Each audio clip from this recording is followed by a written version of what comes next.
had to go to these hole in the walls, you know. And so he would tell me, he was like, man, so I think I had probably like 4 jobs at that time. You know what I'm saying? Everybody called me a black Jamaican. Yeah, you were hustling. Yeah. I had like 4 jobs. I used to work so much that it was 3 days. Like I had to go 3 days straight, like no sleep, like work straight through. And then the only way I sleep is 1 hour on my lunch break. You know what I'm saying? At the job, I sleep on the lunch break. That's it. Yeah, I'm straight through 3 days straight. Salute. And then the 4th day, I wouldn't have to work 2 of the jobs. And one of the jobs was full-time and the other job part-time. So I just worked them 2. So I would get to sleep 4 or 5 hours, you know, on 2 days. And then I'd be off for a day from everything.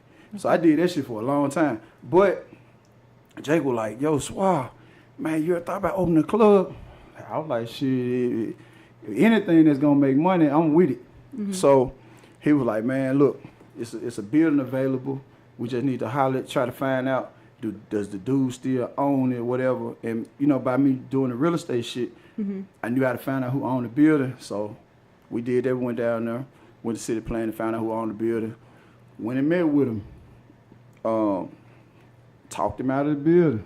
You know what I'm saying? Yes, sir. Yeah, we just talked him out of it. Like we didn't have credit, none of that. We had a little bread, but you know, this guy didn't care about bread. Right. You feel me? And then it go back to this is one lesson that taught me how important relationships are. Relationships worth more than money in a lot of cases, because the man who rented us that building, his club, and I'm talking about this club is big, it held like 1,000 people, it's nice, you know, all that big ass building.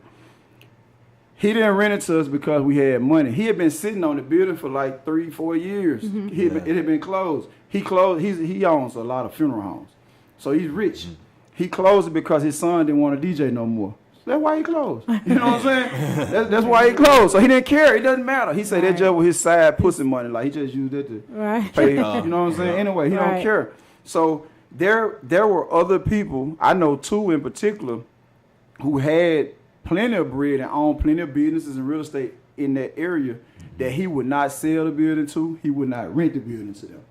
So we came in there young. We like 26 years old. You know what I'm saying? Like, hey, I want that building. I'm turning to a club. He ain't never seen me a day in his life. But something about me, he took to me. He took like a liking for me. Something about my partner he didn't like. You know what I'm saying? I don't know what it was. But he never really liked him. But what he did have, my partner's grandfather used to dig graves for him. And so for like 30 years, and still to that day was digging them. So he said, you know what? I'm going to call your grandfather. If your grandfather tell me to let you guys have this building, you can have the building. Wow. Straight like that. So y'all opened the club? We opened the club, and it boomed. How long did you have the club open? We had the club open for 4 years. Club boom. Club was doing like $250,000 or more. So was this club in Memphis or Mississippi? Club was in Mississippi. Yeah. Okay, so Greenville, you went back to Mississippi? We went. Nah, I didn't move back. I would never do that. We just drove there every weekend. Okay. Yeah, every weekend, and you know that club boomed for like 4 years straight. It's crazy, man. That's amazing. Yeah, that's amazing. amazing. Boom. Boy. Charging. I'm telling you, and money adds up. Like we could only charge $5 and $10 a person at that club, and we still made $250,000 or better every year. Okay, so you having that club was a step into the industry. In That's the what brought industry. me in. That's what brought me in. From Right. It was kind of different from most. I came in at the top already, so to speak, with the club. Most people come in like doing some type of thing, like promoting the club, DJing the club, bartending the club, something. You know what I'm saying? A manager of the club, doing something inside, and then learn the inner workings of it, and it inspires them to want to get their own. Okay. I came in with no experience. I just had a partner who liked to party, and I knew real estate, and we had a little bread, and we put our little change together. And then the man charged us like a crazy price for the club. Like nobody down there was like, no, sir. That was like it was too much. Right. Yeah. But we knew how much money you guys could we make. knew we knew the potential. You know what I'm saying? The rent was extremely high, especially for that time, you know, 20 some years ago, it was extremely high. And especially considering too, like we could only make money one day a week. Right. Out the spot. So we made all that type of money just one day a week. You don't get it twisted. We only were open on Saturday nights. Okay. Saturday nights and holidays. That's it. You know, so, and charging that little money. So imagine if, you know, it been in a better city, like if it had been in Memphis, you'd have had 3, 4, 5, 6, 7 days. You could make millions of dollars easily. Right. You know what I'm saying? So I knew the money was there. So that's what drew me into entertainment. And by us having that club, shout out my partner Dollar Bill from New Orleans, he reached out. He was running with Master P them at that time. Fifth Ward Weaver, R.I.P. Fifth Ward Weaver, Baby Boy. What's that other kid name? Baby Boy. Chopper. You know what I'm saying? All those guys. He was real cool with Paul Wall and Chameleon there in Texas. Oh yeah. So what he did was he would rent the club from me on a Friday sometime and bring those guys through there. You know what I'm saying? But they weren't doing that well. He was like, why we can't get them to come out the way you got them coming on Saturday? I was like, it's a different sauce. You know what I'm saying? Mm-hmm. Like they coming out to party. You know, you got people rapping. They don't really know these people down here like that. You know what I'm saying? So, but it drew me into it. And I was, at the same time that we had that club, I was working at Westside High School in Memphis, in Fraser. And one of my students, Brandon, Playboy, the white boy, he was 12, 7th grade. He was like, yo, Mr. Owens, everybody fuck with you. You should, you know what I'm saying? You should throw a party or something for us. You know what I'm saying? Yeah. He was like that, right? You know, because he rapped. He was white kid. He looked white. He act white, everything. But he cultured because he grew up around he grew up with us from a baby. He grew up, you know, his mama lived in the hood from a baby. So, you know, he knew everything black, but he had the best of both worlds. You feel me? And so he just paying attention, and he could really rap. He was the best. He won battles at clubs underage. You know what I'm saying? Yeah. When they had rap battles, he was legit. Like he could really rap. So he's telling me like, you should throw parties, or you should do a talent show, or you should do something. You know what I'm saying? Something for us. So he found his way in. So he got up under the teacher. You know what I'm saying? And started showing me how to get these UV coated flyers. I didn't know nothing about that at the time. In Mississippi, we still using full sheets. Typing paper, you feel me? And then for my club, we didn't have to promote at all. At the club, once we opened it, it was like clockwork. You know what I'm saying? It was popping. It took us maybe 3 months to get popping. After that, it was just like a Ferris wheel. It just kept spinning. But he influenced me to throw like a no ID party at a club in Fraser. Got the name of that club. Now the Beehive. Used to be the Beehive. So it went okay. It was cool. I made my money back and a few dollars. And then he was like, you need to do it during like Jamboree time or whatever. So he influenced me to do it during a time where maybe more people want to come out and do something. So I did that, and it slammed. That joint got off. So from that point forward, then I got with the principal, the secretaries, and they agreed to let me do a talent show. They could keep the concessions. I did talent show was stupid. So after that was it. So I had the club going on, and that's what made me start promoting. So who was the first artist that you booked, like A-list artist? Well, at booking artists, I started on the blues and southern soul circuit. Okay. So the first artist I booked was TK Soul. Okay, I know who that is. Yeah, he the first artist that I booked down in Meridian, Mississippi. I forgot the lady's name. I did a show with a lady promoter down there. The name won't come to me.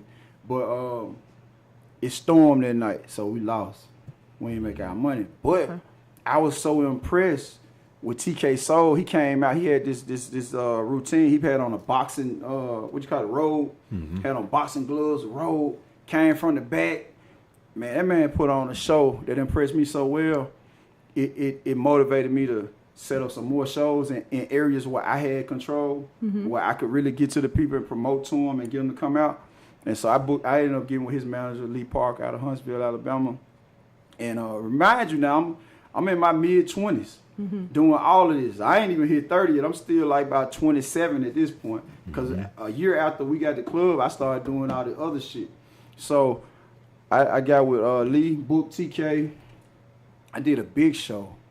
Shit, man. Who I was on the show? I can't remember. TK Soul, Steve. Can't remember that dude last night. He from Alabama, too. Anyway, it was a big show. Okay.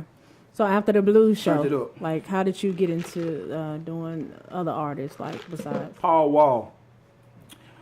Dollar put me on the phone with Paul Wall. He wanted to come to the club and DJ. He was a DJ. You know what I'm saying, as well, but him come here was rapping. So I'm on the phone with him. He like, yo, you know what I'm saying, I'll come for like $700 and drive. He gonna drive from Houston, $700, boom. So that's really what put the key in my back to mess with the artist. And the first A-list artist that I booked really was Yo Gotti. Okay. Gotti the first, it all started on the rap side. It all started with Gotti. You know what I'm saying? I did Gotti at Westside at a talent show. You know what I'm saying? At a high school. That's why I said, man, Gotti got a long, long history. And I did so many shows. So drop some more names. I need to hear some more names. It started with Gotti.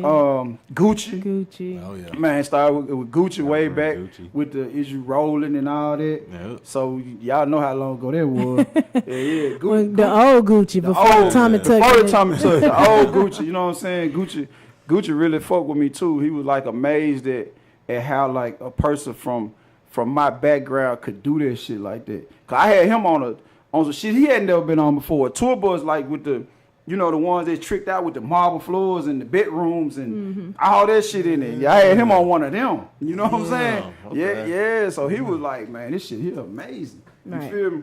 Lil Chat been real cool for a long, long time too. And she actually, her and Gucci used to be like brothers and sisters back then. She came down to that show and just hung out with Gucci, drank, smoked, all that stuff right there, like all night. So they just were tripping. But Rich Homie Quan, Travis Porter. I did everybody. Travis Porter, the Tunes. Some of these people I forget about because I done worked with so many. Nicki Minaj. See this kind of Meek Mill, Fabulous, Jeezy, Tank, Genuine. Man, crazy. Listen, man, the list is long. Who else? Troy Ave. Troy Ave too. Damn. Man, the list long. Okay, These days we got Big Boogie, we got Big Walk Dog. Yeah. Shout out Boogie, man. So proud of him. You know what I'm saying? Big Walk Dog, we rocking with him now. Matter of fact, we got Walk Dog in Little Rock, Arkansas, September 17th. Movie. Yeah, it's another movie. Another movie. Another movie. You feel what I'm saying? So, yeah, it's just, man, it's a lot. Dolph. I know with Dolph. Yeah. Bow Wow. Shit. No, not a Bow Wow. Amina. Is her name Amina? I saw you on a picture with her. Who? The one Bow Wow used to date. Amina. Is her name Amina? I don't even remember. From Love and Hip Hop. From Love and Hip Hop. Safari has a baby with her, wasn't it? Oh, Mina, yeah. Erica Mina. Erica Mina. Yeah, I forgot about you. I'm saying it's so many. Yeah. Erica Mina. Erica Mina, Dime P, Jessica Dime. Yeah. Come on. Man, you just Juicy Fruit. Johnny Blaze. I mean, it's just the list is goes long. on and on and on. Yeah, it just goes on and on and on. So. Okay, so let me ask you this. So what do a person have to do to like sit down and talk with you? Like even if it's just like guidance on the music or trying to work with you, like doing events, or like what does it take for somebody to like actually work with you? Because I don't see you working with a lot of people. Right. So what does it take for you to work with it's well, from the artist side, for an artist that want to sit down and talk to me, they really gotta inbox Cherry True, or they gotta call Cherry True and set up a consultation to sit down and talk to me. Cause my time is so valuable. Like it's so much that goes on. Like people wouldn't even believe it in a day. You know, the way the schedule's set up. Right. But so I don't have a lot of time to waste on people who may not be serious, or people who think that they're serious, but then once they actually talk to me, they'll know that they're not serious, because I'm gonna tell you exactly what it's gonna take. Not serious, like ready? Ready, yeah. Okay. Like ready right now. Like, yeah, when we at the point where you sit down and actually talk to me, you know, in depth, you got to be ready. Like, that means financially ready. Your schedule got to be ready. You know, it's a lot, man. You got to be ready.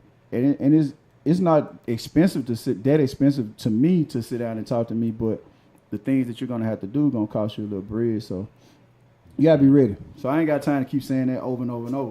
Right. You know what I'm saying? So when they reach out to Cherry True, when she send that information, then it is what it is. As far as other promoters and club owners and stuff like that, the reason why I don't work with a lot of people is because people won't pull their weight.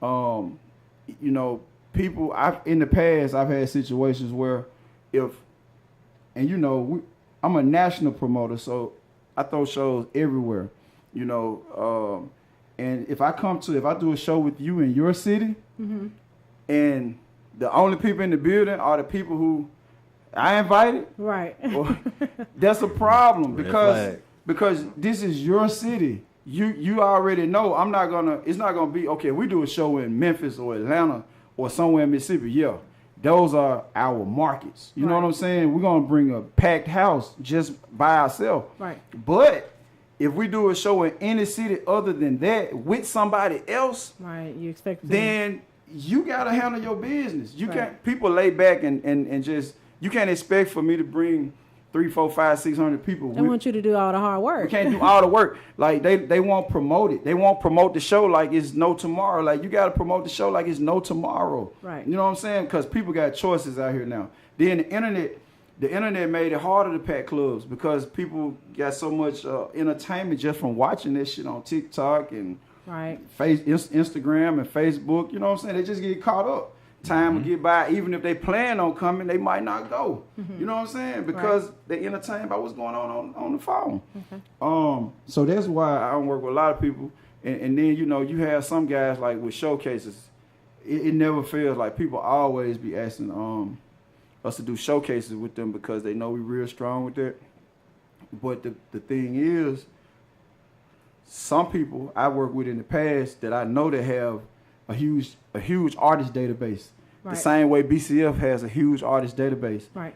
But then when we do the show together, you got two artists and they probably and they are relatives. I know this. I know these are your relatives. Right. It's like, what happened to this 1,000 to 50? 1,000 to like what the hell? You got 1,000 to 1,500 artists in your database, or them coming to you like this what they do, or is they? They come like, hey, let's get it cracking. Right, like they finna turn up. Because they know that we're gonna get it cracking. Yeah, they know you don't play around. But I'm thinking, and then these people, I have respect. I respect the game. I came in like from the bottom. So I respect every level of the game. And these people have a database of artists that respect them the same way our database of artists respect me. They can't do every show. And I know they respect me because some of these people will follow us from wherever. You know what I'm saying? I'm talking about from the city that they live in all the way to a 10, 12, 13-hour drive. Right. You know what I'm saying? So that's respect. But you believe in me enough to follow me that you're going to be straight when you get where I'm asking you to go. And you believe in yourself. You believe in your talent to be able to go out there on the road like that, as an independent. And so I respect other promoters who do what we do at that same level. Like, I know that you have a database of people who respect you as well. So I don't understand, and I never understand how we could do business with somebody and then they don't have any people to come after them. Especially if they have events themselves. They have events. Yeah. It ain't like, these are not people who don't have events. These are people who have events. It really ain't nobody approaching me that don't have events. People that have events are the ones that's approaching. But then if we partner with them, then they don't carry their weight. You know what I'm saying? So that's why. I think they just probably come to you like looking for a bag, like because they know how you're going to set it up and how, you're going to bring the people out. So maybe they just, like trying to ride your coattail on yeah, that's probably it in a lot of times. Or maybe even steal artists, Yeah, but it's still not even worth it though. Like for me, if I want to work with somebody, if I hit up somebody like, hey, yo, I see somebody doing a show or got a show come and be like, yo, I'm willing to partner on this or that, then best believe, and I know that this is what you do, you best believe I'm going to put my best foot forward. I'm going to grind that shit out. Like, even if we don't win, you're going to be like, I fuck with dude. You know what I'm saying? Because he go hard. It wasn't because he didn't put in the effort that we didn't win. We just didn't win for whatever other reasons. You know what I'm saying? Because I did my thing, he did his thing, but we just didn't win. So I'm going to continue to fuck with him. You know what I'm saying? On something else. But the way it ended up with me is I can't fuck with you on nothing else because you're not carrying your weight. You ain't even trying. On my live, Ingrid said they be looking for a wave to ride. Yeah, that's what I said. Shout out Ingrid. Yeah, you said that, and I think that's the case with some of it. I even asked one guy, I was like, "Damn, what happened to to your database. Like, that's crazy. He was like, you ain't even got to give me none of the money. I'm like, what? That's crazy. As he shouldn't be expecting shit. I'm like, what? As he shouldn't be expecting shit. Man, I'm trying to tell you, man, and you know, I done heard all kind of excuses, man. It's very few people that's gonna go hard, you know. It's very few. Right. You know, honestly, in this game, you can do them on both your hands. You know what I'm saying? It's very few people that's gonna really go hard. Okay, and so I know you do the award shows, and one of the crybaby cities that I see in the comments and statuses is like Memphis. Yeah. And everybody, you know, like you hear us all the time talking about Memphis and how they, you know, everybody want us to come together like Atlanta, which that would never ever happen. But with the award shows, I do see comments like, oh, he ain't fucking with me, or they just picking their friends, or some shit like that. Like, what do you have to say, like, to the comments? I mean, like, yeah, well, like, I'm like, I'm gonna do this because I never see you respond. So it's I mean, so you acting like a boss and not responding. But at the same time, like, I never see you respond, and I want to know, you know, like, why? Yeah. What's?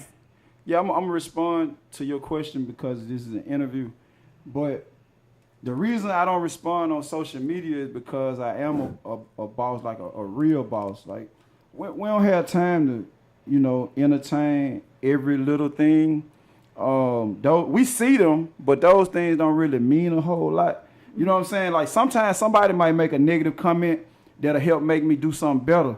I see it, and then I might, in my mind, I'll just store it, and then I might tweak it. You know what I'm saying? Because I'm like, It depends on the way that they complain. Sometimes people complain with a justification. You know, it's justifiable. Right. So it'll make me, the way that they worded it, it'll make me think, and then I'd be like, well, it can't happen that way anyway. Right. But if it made me brainstorm and think like I might can adjust something, then I'll go in and try to make a small adjustment. But just your regular crybabies, I would never respond to them on Facebook. I don't care what they say. You know, to me, it's just Facebook. You know what I'm saying?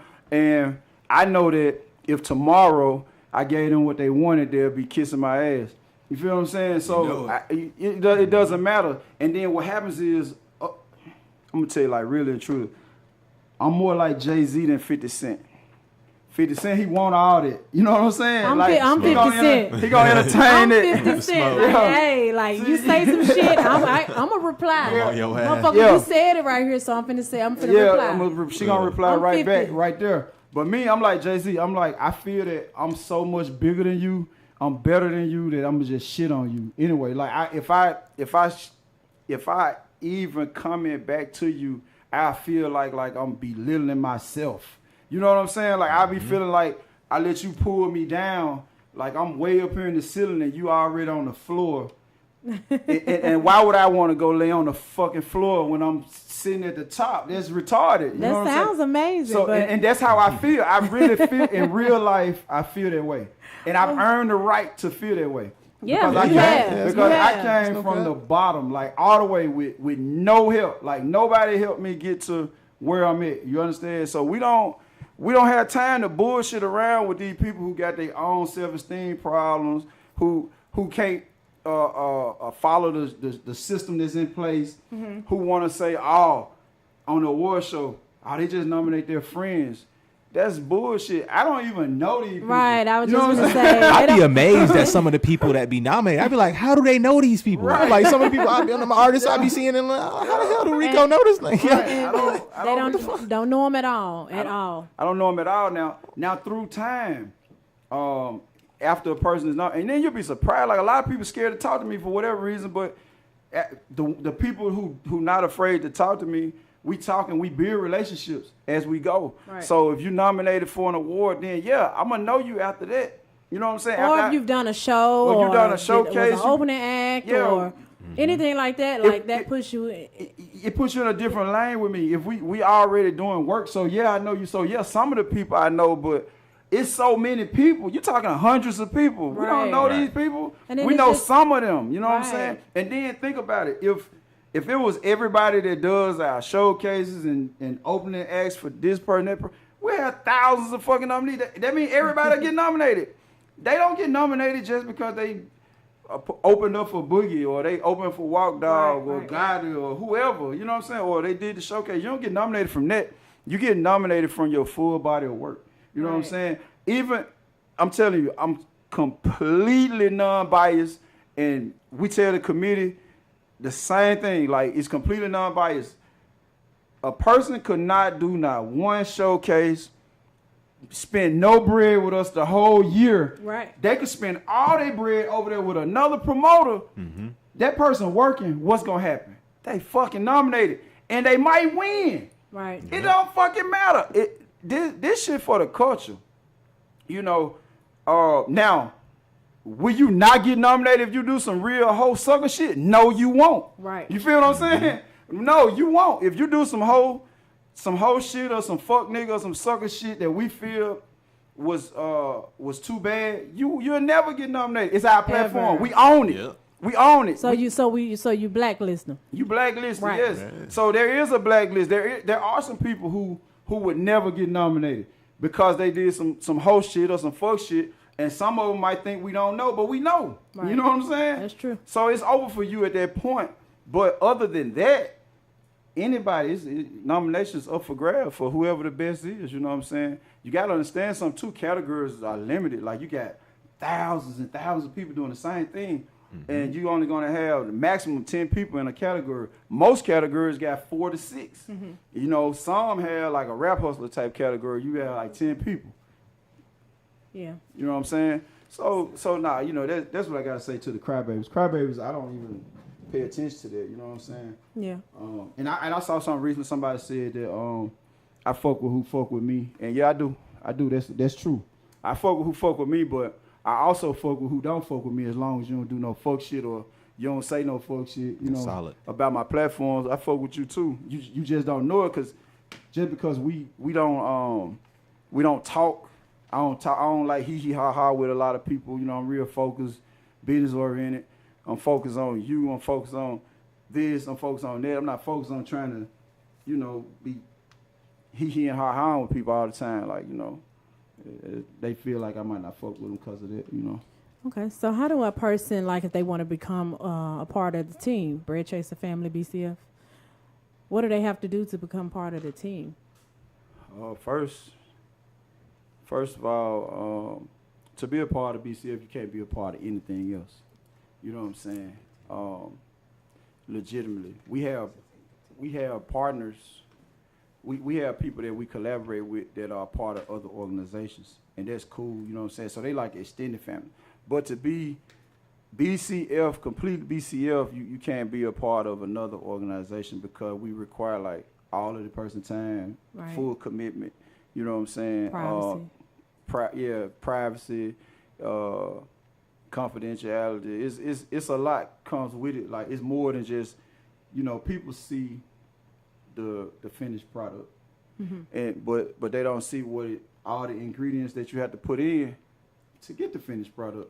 So they want the finished product without the work, and that can never happen. You know what I'm saying? So to be a part of BCF, you want to be a part of BCF, man, inbox Cherry True and let her know.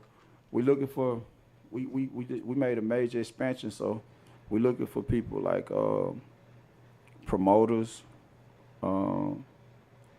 What is it, bottle girls? We don't really need the bottle girls no more, dude. Not the bottle girls. We don't need the bottle girls. We got 2 people that can handle that. What we need? Graphic people. Yeah, Cherry need an assistant. I need an assistant. People who know how to make flyers and shit like that. So, you know, we got some openings, though. We got some openings, man. And shout out TJ. You know what I'm saying? The new BCF assistant, man. Yes, that gets the job done so far. Get the job done, man. Yeah, he's new to the team. What's his name? Taji. But we call him TJ. Call him TJ. Yeah. Damn right. It's my dog. He been handling business like. Hey, if y'all speaking on it, I know what time it is. You tell him one time and it's done. Oh yeah. You tell him one time, he'll run it past you again. Like so this, like this, like that. Yeah. Okay, gotcha, and it's done. Yeah. Like, you don't have to sit there and babysit them. So that's another thing that we're looking for. Yeah, we're looking for people like TJ. Look at Ingrid, somebody, Cherry, I'll be your assistant. You can't. You have so much other stuff going on with y'all. Like, everything. You and Bay. Yes, it had to take a 100% commitment. Like she probably is a good candidate, but because she got her own thing going, she couldn't do that because of all the confidentiality agreements and the privacy agreements and the non-compete and it's just a lot. So she'll end up, by her being her own boss, she'll end up feeling like she's strapped to a chair. You know what I'm saying? And it wouldn't last. Yeah, some people think it's us being selfish, but it's not. No, it really better to look out for you because it's real demanding. It's extremely demanding. This shit it's worse than if you ever work production in a warehouse. It's like that. You know what I'm saying? Like that shit crazy. Like working production in a warehouse is crazy. You know what I'm saying? Especially think about it when you first start. You don't know too much and all these requirements. You're like, damn, them numbers seem crazy. Like, why they think I'm gonna be able to do all this? So being with BCF is like that. That's the best thing that I can compare it to. Okay. So tell us your Instagram and Facebook and everything so they know how to follow you and how to contact you. And then you do bookings as well. Like, you get booked as well. Yeah. For different things. So tell them where they can, contact everybody. All right, you can find me on Instagram, Rico Owens Jefe. That's RicoOwensJefe. Facebook, Rico Owens. That's all I got, I think. Yeah. And then you can, if you want to book me for a consultation or a class or anything. To be a judge. Anything. To do anything. Because people ask me, they ask me that type of stuff all the time. Yeah, I had somebody inbox me and ask me, can he come and judge a show? Yeah. And I was like, you just got to hit Cherry up, inbox Cherry True or text the number 901-347-7675. And you'll get set up. Or you can inbox TJ, Taju Nichols on Facebook. And, between him and Cherry, it'll get done for sure. Asking me is, you can ask me. I'll send you to him if you can't remember the information I just gave you. No, you will not. I'm saying I'm gonna send it to no, it's gonna get to the point where it's like you gotta stop. You a businessman now, so it's like none of that. They have to either go to the website or figure out, like, you gonna have to put the shit in your bio because y'all heard we're going to another level with it. Y'all heard it. You hear me? Yeah, we're going to another level with it. So all these frivolous conversations that he have with everybody, and it's not. We're gonna cut all that out.